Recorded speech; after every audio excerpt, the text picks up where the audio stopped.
Good evening, Loki Legion. Today, have the fourth episode of the Loki Sports Show. It's gonna be called Week of Blown Leads. Every week, kind of going forward, I'm gonna name it something kind of based on what happened this week. And this week, a lot of blown leads, kind of a lot of comebacks, a lot of that kind of fun stuff right now. So before I kind of delve into it, I have a couple things to announce. First thing would be that out of a link tree in the description of this video and every other video, I believe. I would recommend you guys check it out. Has like my Twitter, has my sports Twitter, has like all that kind of fun stuff. It should also be having my Ko-Fi, Patreon, all that stuff. If you guys do like the videos, any kind of financial contribution would be much appreciated. And some more good news for the Niner faithful, fellow faithful members. We were the team that voted the most, had the most amount of votes for Pro Bowl players. So we really know how to support our players. That's a really cool feat to have. Just shows how much we love our team. And without further ado, let's kind of talk about some teams. Maybe they didn't have such a good week as we did. So let's check it out. First, I would say would be the first game I'll be talking about would be Ravens Browns. Very boring game, kind of what I advertised. An AFC North kind of matchup. Very defensive. Not many points were scored. I believe it was mainly like not even 20 points each team. I feel kind of bad because I jinxed Justin Tucker pretty hard. He missed 2 field goals this game, which is very bad for his standards, really. It was very frigid, very windy though, so I'm not going to give him too much crap for that. Just also that the Browns kicker, Jed York, missed 2 field goals as well. Nick Chubb also questionable going forward just because he had a foot injury this game, and I think he missed a couple of practices this week as well, and that's a big blow because the Cleveland Browns are one of those teams where they really rely on their 2 running backs, Kareem Hunt, Nick Chubb. So if without them, I'm really not sure how much work Deshaun Watson can really put in with that. And then we have the kind of issue of Baltimore this season. The top receiver is Mark Andrews, and he only had 31 yards this entire game. I think that's a concern. People are not really talking about the Ravens. They're kind of talking about the Ravens like this really good playoff kind of caliber team, but with Lamar Jackson, they're really not even in that tier, and they're kind of falling off pretty hard right now just because Tyler Huntley is a good backup, but a lot of the times whenever they kind of call plays for Tyler Huntley, it's the exact same things that Lamar does really when he can scramble around, extend plays and all that stuff. But Tyler Huntley is mobile, but he's not on that level, unfortunately. And that leads to a lot of kind of drive stall out, all the times where he will be running around. But then what happens is just that he gets sacked because he doesn't have that same elusiveness Lamar Jackson has. And that offense really only works with Lamar playing at an all-pro level, and with him out of the picture for at least a little bit, it might be really bad going forward just because they need to get it together. There's going to be a real issues even just trying to make the playoffs with a lot of teams kind of creeping up on them going forward. Also, the Browns are trying to make the playoffs, but I don't think they should just because it was obviously a lost year with Deshaun Watson getting that 16-game suspension or 16-week suspension. That was a weird week just because they wanted him to come back against the Texans just for ratings, of course. But I think just get a good pick, kind of get a little bit more bolstering for the roster rather than trying to maybe go 9-8, like 8-9, and not really get too much of a good draft pick. Just don't really be in that middle. At least try to get him some more help going forward, especially probably like another receiver would be really good for him going forward. Next game we have would be Dolphins Bills. It was a pretty fun game. A lot of kind of expected, but not really, just because the main thing I expected would be that the snow would kind of pile up a lot earlier than it did. The Dolphins did play really good even when the snow did come in later in the game, but unfortunately it was just not enough. The running game, especially the zone run we had for Raheem Mostert, really smoked the top 5 Bills defense. That might be a concern for them going forward.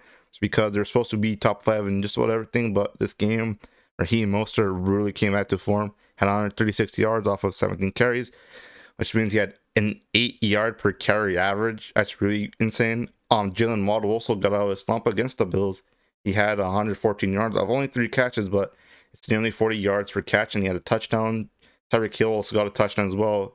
He's playing really good as well, as always. Despite how good the Dolphins played on offense, especially the cold later in the season against the Buffalo Bills kind of home crowd. I have to say that kind of all was for naught just because Josh Allen is literally just too good at this point. 304 yards to the air, 4 touchdowns passing, and not 100, 77 more yards on the ground. He was doing everything really for the team, running people over, kind of scrambling around, making plays, launching missiles. Also, he has really good accuracy. that's a given, but the weird arm angles he can really do that stuff with is insane. There was one play where Josh Allen was kind of running around at those towards the end of the second quarter, and then he threw a dime that was a buzzer beater to James Cook with someone perfectly on him. 3 defenders were rushing Josh Allen as well. That was a really insane play, especially to watch live. It shows how much of a force he is, really. The best part of the game were either the fans, though, were out probably having too much fun because they're throwing snowballs everywhere. Even the refs were trying to tell them not to, but obviously that doesn't really work, especially if that kind of riled up Bills Mafia they have right now. It was a lot closer than I thought it would be. I thought the Bills would win maybe by 10 points, 13 points, but the Miami Dolphins hung on. But I mentioned before, really just not enough, and it was still a fun watch. But I think if I am a Bills fan, I would be concerned because while the teams are going to make the playoffs, are probably rely a little bit, maybe not on the AFC per se, like the other contenders that they would probably be really trying to compete with this year, like the Bills. Not the Bills, obviously. The Bengals, the Chiefs, those kind of teams, they don't really rely too much on like a running game. But like how if they had to play like a 49ers and Eagles kind of team in the Super Bowl where they run the football a lot, either with Jalen Hurts, Miles Sanders, Christian McCaffrey, Elijah Mitchell if he's healthy, that might be a really tough kind of weakness they have going forward. I don't think they'll experience it too much in this on their side of the bracket, but if they do make it that far, they really have to kind of shore up that weakness going forward. So while that was a fun game, the next game, not really so much. The next game I'm going to be talking about, Falcons Saints, it kind of got forgotten because there was so much chaos this weekend, but it was relatively close. Desmond Ridder made his first start. He's a rookie out of Cincinnati. Marcus Mariota shut down for the season. I am really not sure kind of what happened with that. I was hearing a little bit more so that he had a knee injury. Then I'm hearing he got benched entirely for Desmond Ridder so he can kind of get development his rookie year, some reps. But whatever the case was, Desmond Ridder is going to be playing going forward. Tyler Algier had a really good game with 139 yards and a touchdown.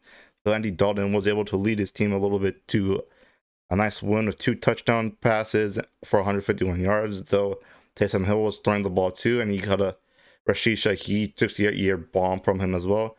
Technically, both these teams are not dead yet. It's kind of weird just because the NFC South is really just so bad that their in-division records kind of bail them out from being eliminated from the playoffs. So it's kind of like a weird situation with that whole division where it's pretty obvious that they all probably except the Bucs should be tanking for a better pick, but because the NFC South is just so open for grabs, the Panthers, the Saints, the Falcons are all going to try to win now at least. So then if they can get a shot to make the playoffs, host a playoff game, it's all tickets, all that kind of fun stuff. But so we're going to kind of have to wait to see on that because even Atlanta still has like a 4% chance of winning their division. So no one's dead just yet, but they kind of have to win out both of these teams, at least the Falcons Saints, just because they both lost to the Buccaneers and the Saints got swept by them. So they would really have to hope the Bucs lose out and they have to win out, and then they have to hope the Panthers lose out because the Saints got beat by them earlier this year, and the Falcons tied with them earlier this year as well. So kind of a lot of chaos going on that. Someone has to win, unfortunately, even if other teams do deserve it more. But we'll wait and see on how that goes. Kind of a matchup where people didn't really talk too much about it as well. Kind of a little bit more like the morning games or afternoon, depends on where you live. But it'd be Steelers Panthers, and while Mitch Trubisky played better than I thought he would, with no touchdowns, no turnovers either, that's a pretty good thing because I thought you'd have like a 2 interception kind of get. The main takeaway I'm gonna be talking about that the Panthers running game is just really horrible because I don't think the Steelers defense is that good, even if TJ Watt. I'm not trying to dump on them, but when your best rusher only has 10 yards, that's really something to be concerned about, just because the best way to put it is the Panthers are trying to make a playoff run, and if they're only getting like 10 yards per play, that's not good or 10 yards a whole game. That's really not good. Sam Darnold played decently, had 225 yards passing and 1 touchdown. But that was really just not enough. Najee Harris also has been getting back to form, which you love to see. He has 86 yards off 3.6 yards per attempt and a touchdown. Earlier this season, he was like just below or just above 3 yards an attempt. So 3.6 is much better than what he's been playing. People are kind of glancing over this game, but the way I kind of see would be this game could be a real death blow for the Panthers' chance at winning the NFC South, just because they're still only one game behind Tampa Bay. But if they won this team, they led the division entirely because they'd have the tiebreaker. But going forward, guess who's coming to town? And it's the scorching hot Lions. Didn't think you'd really be saying that, but Lions are playing really good. They've won like a bunch of games. They're on a 3-game winning streak. The last loss was to the Bills. So they're going to be coming to Carolina, really trying to get some playoff positioning going, go 8-7, have a winning record. And the Panthers are trying to fight for their own lives too. So we'll kind of have to see what they do going forward, because they also have the Buccaneers at Tampa, and they're going to have the Saints. Both games are all going to be on the road, so that's going to be their last home game. All 3 games are not going to be easy. 2 division opponents and 1 in-conference opponent who's really trying to win out. But we'll kind of have to see what Steve Wilks, Sam Darnold, that kind of combination can do going forward. Next game, Eagles-Bears. People really kind of glanced over this game too. Just a lot of the afternoon games were really unspectacular, and I'm not going to lie, I thought the Eagles would win by a lot more, but they went into this game trying to be too cute. Talent-wise, the Eagles are not even close.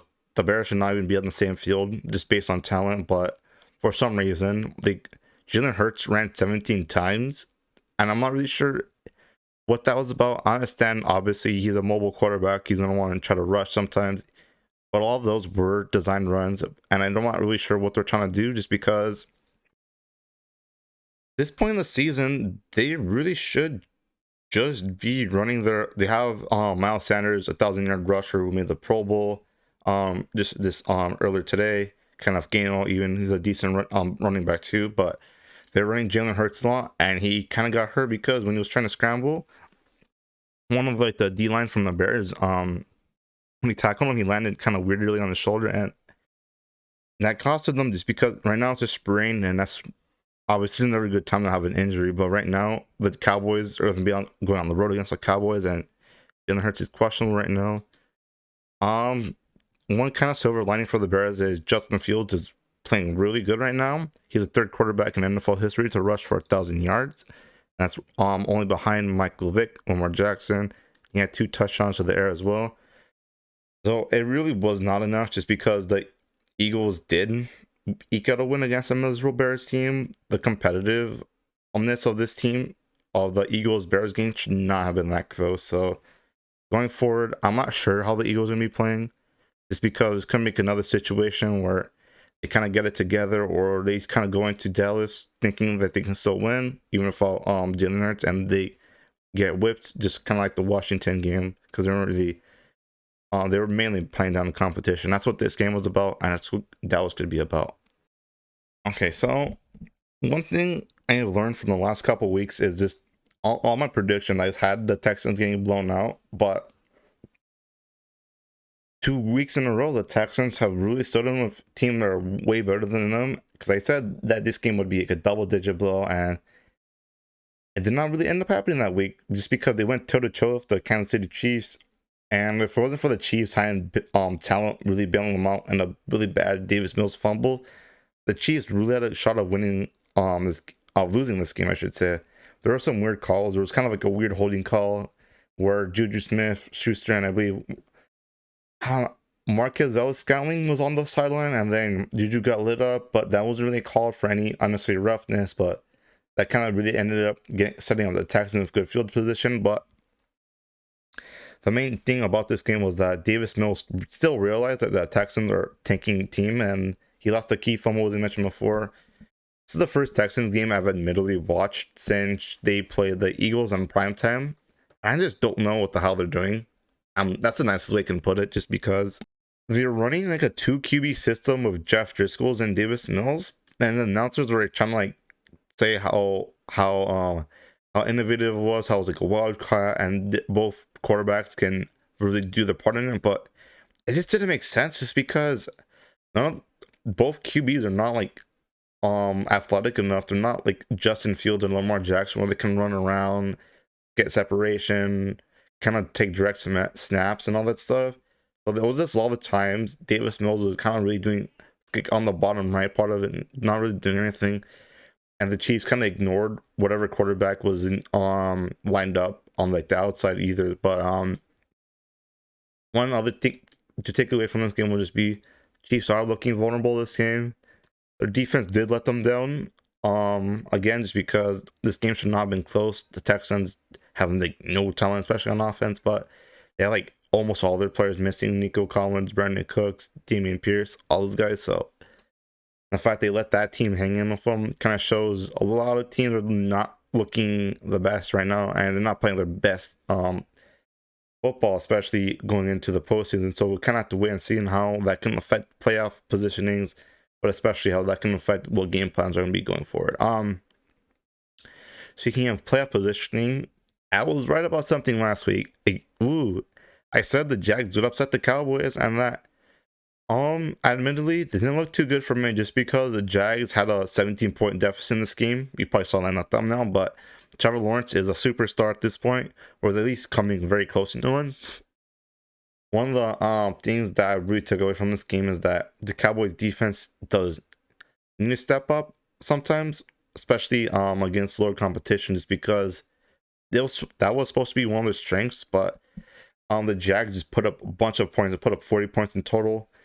Technically, 34th, only a technical call. One of those touchdowns was a pick six, but Day Jones just went stupid this game. 109 yards and 3 touchdowns.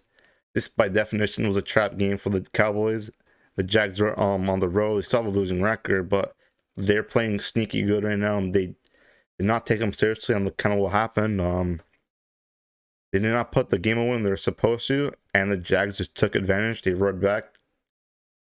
I think the silver lining would just be that they at least play the Eagles with no Jalen Hurts, or a good possibility with no Jalen Hurts. But I would be concerned if I was a Dallas fan, because at the end of the game, I know Noah Brown dropped a touchdown, but Dak Prescott had a really bad read, and Rayshon Jenkins had a really good game for like 13 tackles and the pick six. But if that's gonna happen, when things get tough, also at the end of the game, Dallas had a 3-and-out with like less than like a minute 30 left, and the Jags were able to tie it up with a field goal. So if that's how it's going to be going forward, where their defense plays good for like the first half or so, then when they're kind of slipping apart, the other team kind of comes back in it, and then their offense really has no, how do I put it, has no juice in them, or they really cannot keep up. That's a really concerning kind of turn of events going forward. So we have to see on how that plays out. But on the Jags, you just got to keep rolling. They're playing really good right now. But it's Thursday. They play the Jets at New Jersey, New York, whatever you want to call it, and they have a pretty little rest, because obviously they're going to a Thursday game, which always sucks. But the main thing will just be they played into overtime, so they're going to be a little bit more banged up than they used to, because I saw Trevor Lawrence has questionable. He has like a lingering injury.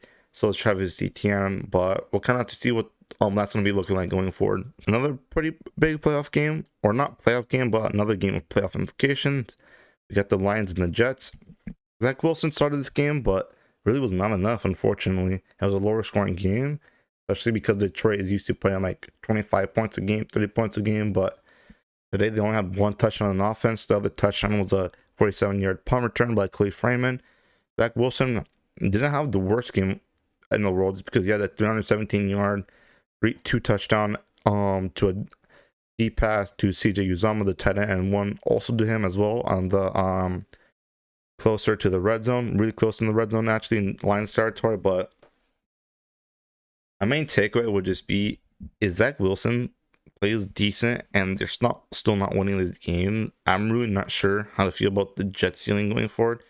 I understand that this was his first game back in a while and all that stuff, but they lost 3 in a row now, and then there's another cat team coming into town, the Jags, as I mentioned before. We're really trying to win their division right now. That's really on the line. If they lose one more game, they're pretty much out of it. So they have everything to play for right now, and the rest is limited because it's not Thursday. But if you're a Jets fan right now, you have to be concerned about all that. They've been losing games. I know they've been injured all year, but it's kind of catching up to them, and with how their offense has been playing, they probably need Mike quite bad, but he's still hurt with a rib injury, and he's not clear at all. But if you're a Lions fan, there's a lot more kind of optimism. They're on fire right now. They've won a lot of games recently. They've won like 6 out of the last 7. They're 7-7 right now. They started like 1-6, so this is a really good chance to show kind of that whole NFC what they're kind of gunning for right now. But they still need to win now, of course. Seahawks, Packers, Giants, Commanders. So also trying to keep their playoff chances alive, because I know they're all 1 or 2 games back or tying with them. So they do need to keep this up. Is it sustainable? I have no idea. The Lions winning streak, if it is, of course, but I have to give a lot of credit to Dan Campbell.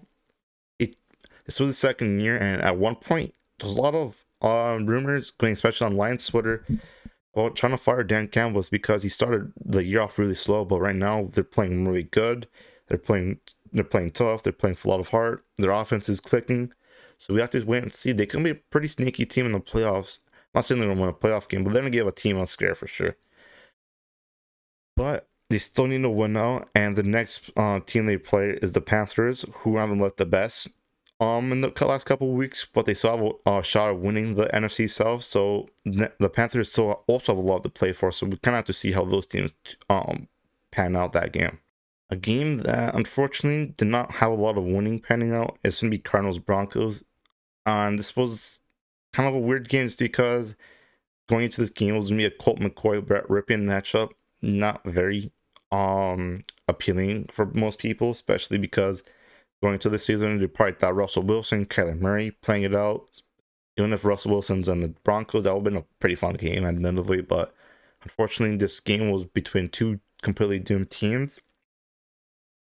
And the bad news keeps getting worse for Arizona. The Cardinals starter this game, Colt McCoy, got off a concussion in the game pretty early, and there's just not much I'm going to take away from this game. Just the silver lining, at least for the Cardinals at least, would just be they're lined up to get the 5th overall pick, which is theirs. Unfortunately, the Broncos, they won this game, so they did kind of lower the pick, but with the 3rd overall pick, and it goes to Seattle, so that's tough. That's just a really tough situation to be, because they thought they would be competing for a championship or at least playoffs, but because of how much their team has underperformed and how injured they were, that really did not end up happening. And then Seattle gets all of their draft capital going. So we'll have to see on how Seattle, what they do with their picks, but this could potentially go down as just an even worse trade than it already is right now. But moving forward to one of those games that gave me an aneurysm to write about, we have the Patriots and Raiders, and oh boy. So, if you remember, I had the Patriots winning this game convincingly, of course. I thought they'd go into Las Vegas, Bill Belichick against a disciple. He'd kind of do a lot better of a coaching job, but it was a really crazy game just because at one point the Raiders went up big, 17-3, and it looked like they were gonna have their normal Raiders collapse. They've had twice this season where they melted down with like a 20-point lead against the Chiefs. Then they melted down against the Cardinals with a 20-point lead as well. So, and it looked like it was happening just because the Patriots came all the way back, scored 21 unanswered points, but then Derek Carr had a great 30-yard touchdown pass to Collins, one of his wide receivers, and then with less than 5 seconds, what is possibly one of the stupidest plays in NFL history happened, where basically what's happening is the Patriots have the ball. It's like less than 5 seconds, so they're trying to make something happen. The worst case scenario, they're probably thinking they go to overtime, but what happened next is just so baffling. I'm not even gonna like describe it to you. I'm just gonna show you the clip. I want to put on the clip right now, and then once that clip plays back, basically I'll come back and talk about it. Stevenson is inside the 30, flips it back. Stanford band nowhere in sight. It's picked off. Oh no! Unbelievable! Oh wow! Incredible! Chandler Jones.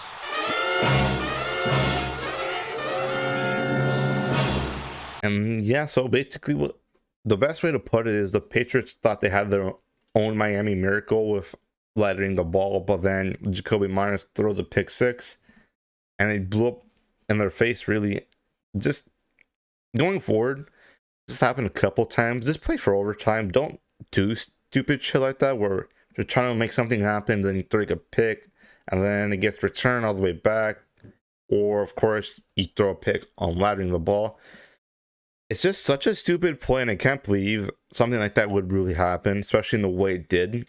If the Patriots doing that play of all teams, would have told me like the Texans did that or something, or like another bad team like the Broncos, I would have understood. But the Patriots, that's very surprising because I'm used to holding them to such a high standard. But Bill Belichick is now 11-12 against former assistants, but this game was just madness.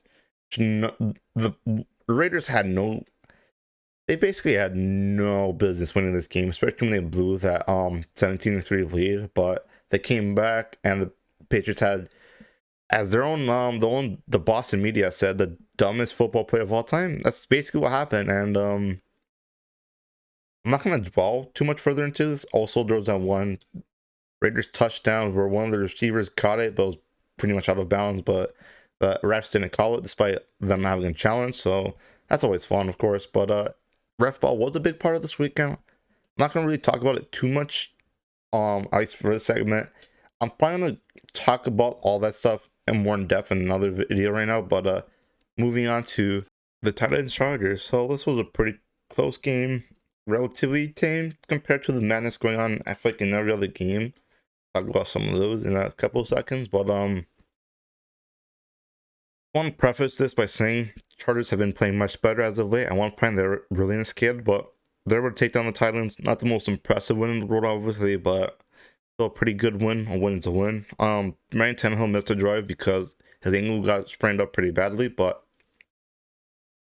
when he did play, he was okay. Just also Malik Willis played for the drive that Ryan Tannehill had to step out for.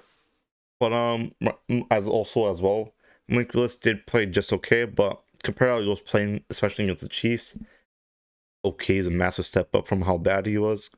I remember that game, he had no completions to any wide receivers. But one thing about the Titans that no one's really talking about, other than the injuries, is that they're really resilient, because I feel like they have so many injuries, but they're able to hang on, especially for explosive Chargers offense. There was one play where Herbert launched a good deep ball to a post route to Mike Williams, and then two of the Titans defensive backs punched the wall, not the wall, but the ball into the other one's hands, and that was from out of bounds. So that was a really cool play for a touchback. And then Derrick Henry, once again, monster game, 104 yards, 21 carries, 5 yards a pop, and a touchdown. He got 4 targets for 59 yards, or basically just under 15 yards a catch. And that's really funny just because he led his team in both rushing and receiving. So he really is the Titans offense, and there's no ifs, ands, or buts about that. The Titans are really relying on him, and if he does not have like a crazy multiple touchdown game, 150 plus yards, they're not winning games. That's the nicest way I can put it about their offense. Because Ryan Tannehill, whenever he does try to throw, it's just not really effective. Another takeaway from this game, of course, would just be Justin Herbert is a superstar. If that's what a social media quarterback is, I wish he was on my team. Even if Brock Purdy does play good, if he had Justin Herbert, that would be so much fun.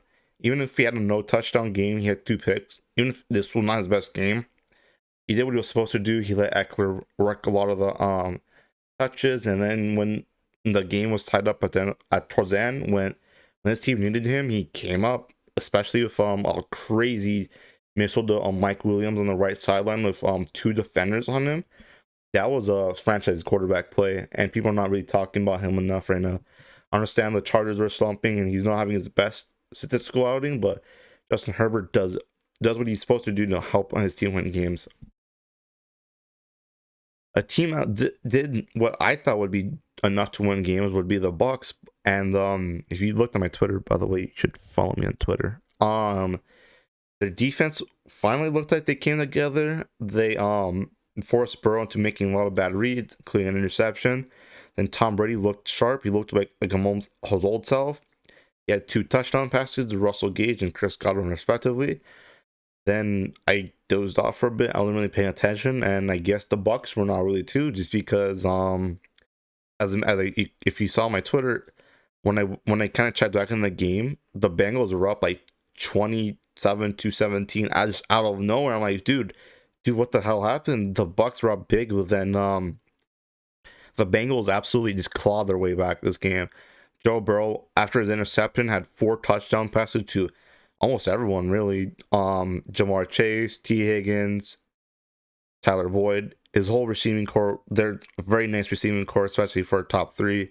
They're all got their receiving touchdowns, but then as that would kind of imply, the Bucks were not able to hold on to the lead at all. And then there was a botched fake punt. Giovanni Bernard supposed to have a direct snap.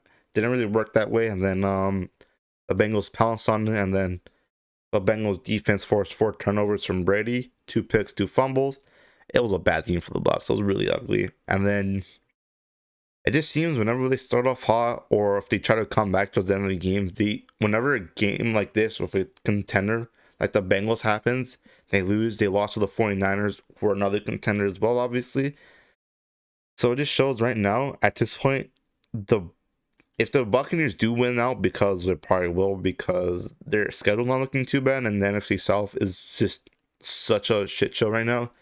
If they're probably gonna, they might have like a bullshit win. I'm not really sure, because I know a lot of teams who have made the playoffs with a losing record have won games. I know the Panthers a couple of years back, NFC South didn't have a winning record. They won a game. The Commanders almost beat the Bucks that game too, but in 2020. So who knows what really has the future for the Bucks? Just because it's so bad, and then Brady might leave soon. He might go be a free agent, or he might just retire. Who really knows with that? But tough game for the Bucks. The Bengals, even when they were down, they're not going to be an easy out, because they're just going to roar back. And going forward, I'm pretty. If you're in the AFC, watch out for the Bengals. They took control of their division right now, so they're leading the AFC North, especially with the Ravens kind of falling off right now. So if you're Kansas City, who's lost to the Bengals like the last 3 times, even the Bills maybe, watch out, because Joe Burrow's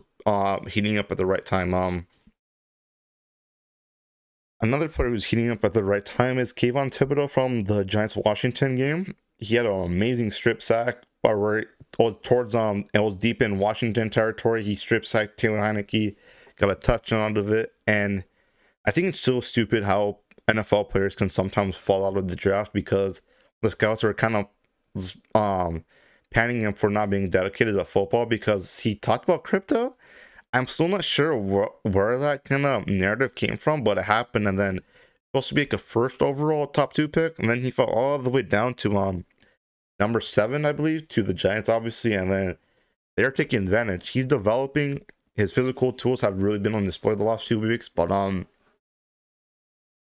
unfortunately for at least him, this is not what the game is going to be remembered for.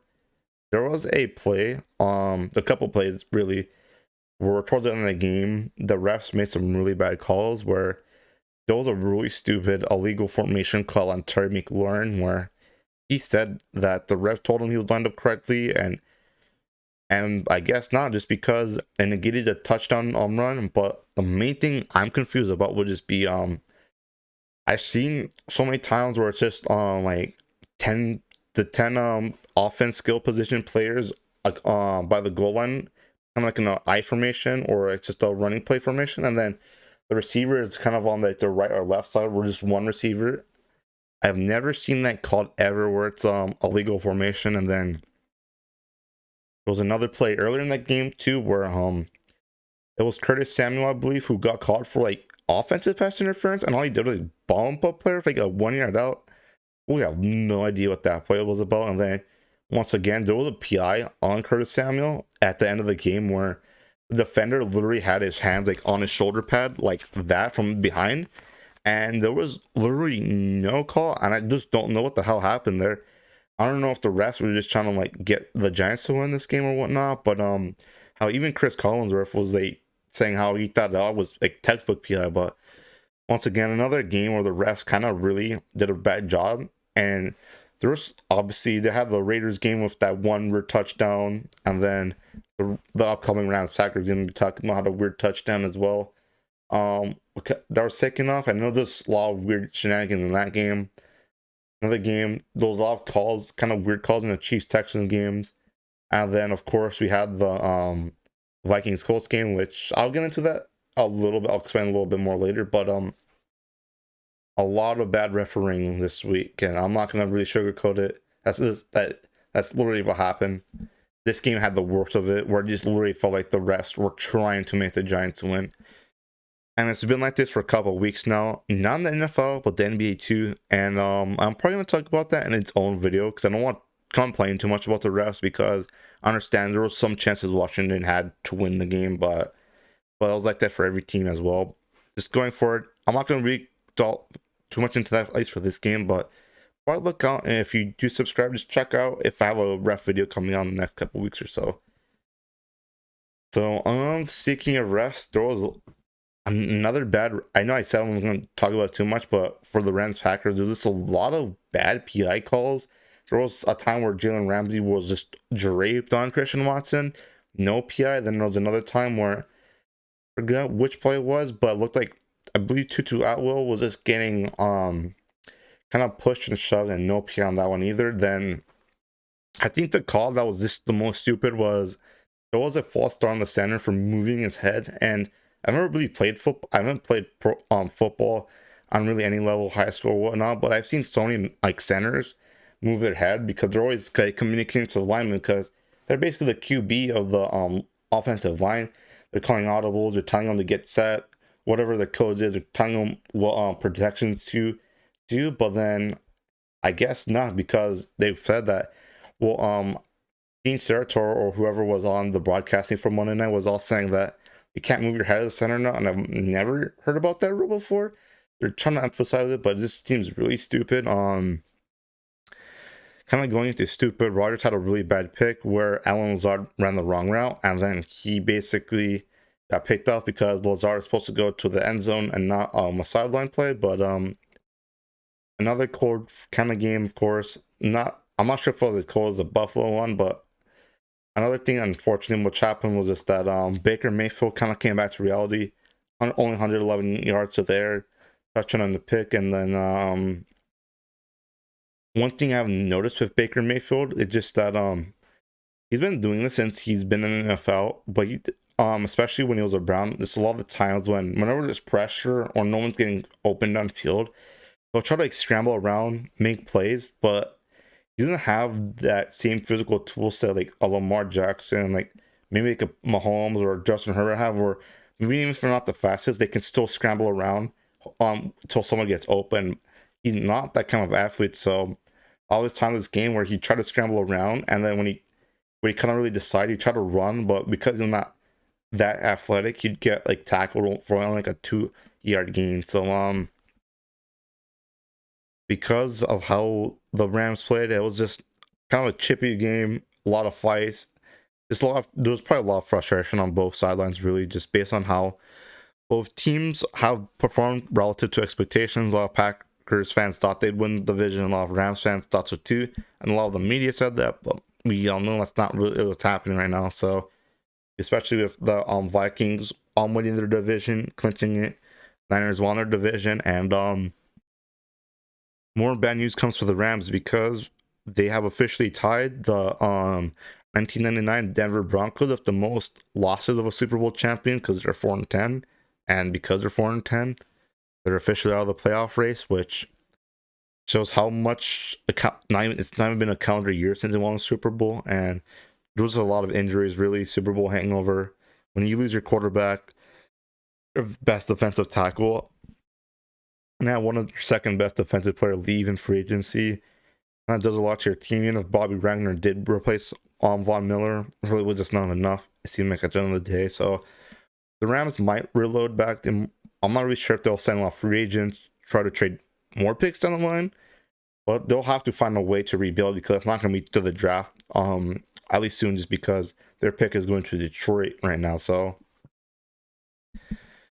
with that being said, let's kind of move on to maybe more of a fun game, because the Rams Packers is a little bit more of a what if game that probably was a lot more unexpected to be a primetime game as going into the season with both teams being fully healthy and ready to go. But Jags Jets, that's a primetime game which has more playoff implication than the Rams Packers. So this is one hell of a weird NFL season. Anyways, I'm gonna talk about this prediction right now just because I'm pretty sure I'm not gonna have another podcast before Thursday. So let's talk about it here. I think the Jags will take this W home just because the Jets have been on a massive decline lately.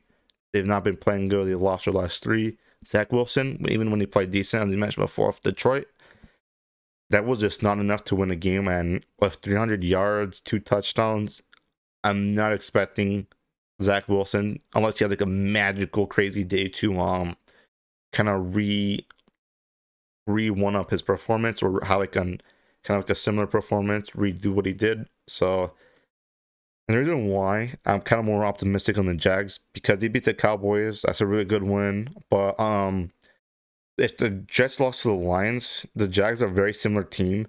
They could both kind of have like the same bad defenses, which kind of show up sometimes to make a big play, but not really. And they both have pretty potent offenses, especially to the air with a young, good running back. But the only difference would just be that the Jags have Trevor Lawrence, who is obviously more talented than Jared Goff, even if Jared Goff is still playing a little bit better right now. So one thing I can also feel would happen, as I mentioned before, the Jags defense really might not do too much, but they might do just enough so Trevor Lawrence and the offense can kind of win the game for them. Just because, remember, it was the Jacksonville defense that came and win the game, even when their offense had to give it back to the Cowboys last week in overtime. It was Rashawn Jenkins who got that pick 6 to win the game. So if they can go toe to toe with Dallas, who had obviously Dak Prescott, CeeDee Lamb, Tony Pollard, Ezekiel Elliott, I think they can beat Zach Wilson, who has Jared Wilson, Elijah Moore, and Michael Carter at running back. Not quite the same caliber of weapons, at least not yet. And then they still put up like 40 points on the Cowboys' elite defense. So I'm pretty sure if they can put that up against the Cowboys defense, they can for sure do it against the Jets. And the Jags need to win out for sure. The Jets too, but the Jags haven't far, so they look like they'll actually win out to win their division, especially with Ryan Tannehill potentially being out for the rest of the year with an ankle injury. So before we kind of wrap this up, you guys probably noticed something. There was a game I didn't talk about. Or like one where like a team lost like a 30-point lead. Oh yeah, that the Vikings Colts game.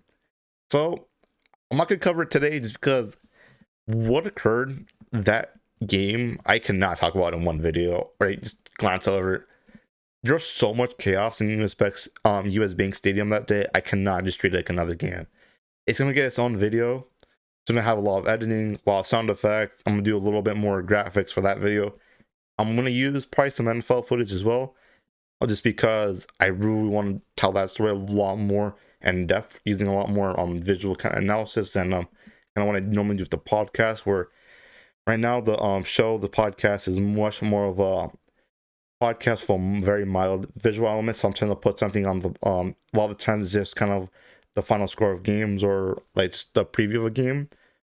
But that video I really wanted to put a lot more work in, kind of do a voiceover, put some sound effects, just kind of make the game dramatic a little bit more, even more so than what actually happened, which yeah, that game was insane. But if you do want to check out that video, and if you want to check out more videos going forward, and if you want to be here when the next video drops, which will probably be Friday show. If not, it will probably be the Minnesota Colts game. Make sure to hit that subscribe button just so you can be notified whenever I do upload another video.